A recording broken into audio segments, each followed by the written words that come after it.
Andrea Brillantes, mga kaganapan sa pagpapakilala sa kanya bilang bagong endorser ng Their Face Milk Melon.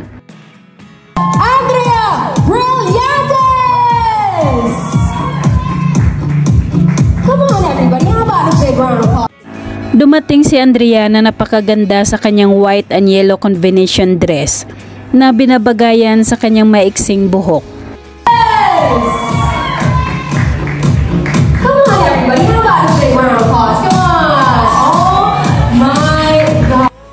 Lahat ng mga kameras ay nakatutok sa kanyang pagpasok. May mga iba't ibang kulay din ng mga bulaklak sa background nila.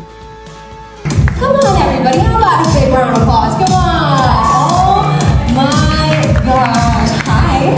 My name is Gail, by the way. I shake your hand like it's... Sinalubong si Andrea ng CEO ng Their Face Milk Melon at binigyan ng bouquet of flowers. Come on everybody, how about a big round of applause? Come on! Oh!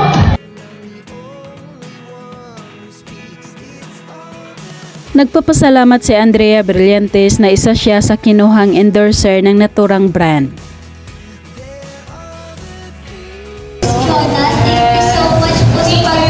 Welcome sa akin sa bagong family na ito, ang Your Face family. I'm so happy po talaga kasi gumagamit po talaga ako ng beauty milk.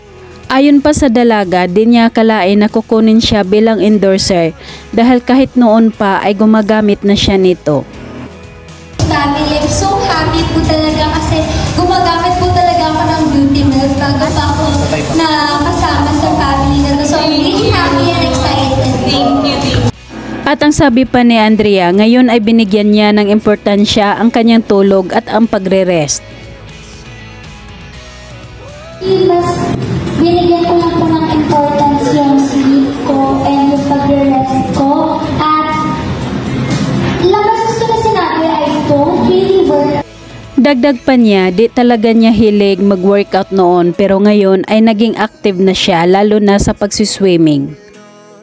Ngayon po, mas active na ako. Nag-swimming ako. Tapos pinag-Muay lessons ako sa new show ko.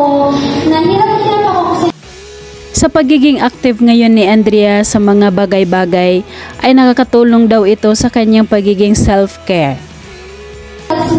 na maging active. So I think nakakadagdag din yun sa self-care ko.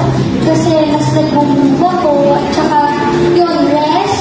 Tapos pagiging Nitong mga nakaraan ayon pa kay Andrea, hindi daw siya masyadong naglabas-labas para maalagaan ang kanyang skin.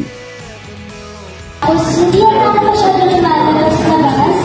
So mas may time ako na maalagaan ng skin. Kasi yun yung nakakatulong sa akin ngayon. Other than Ayon pa sa dalaga, no choice daw kapag nasa Philippines. Talagang mainit ang panahon at nananatiling blooming naman siya dahil sa ginamit niyang Their Face Milk Melon.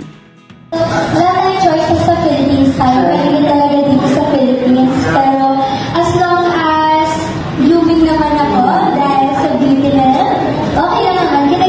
Pagkatapos ng kanyang interview, nagkaroon naman ng photoshoot ang CEO at si Andrea Brillantes.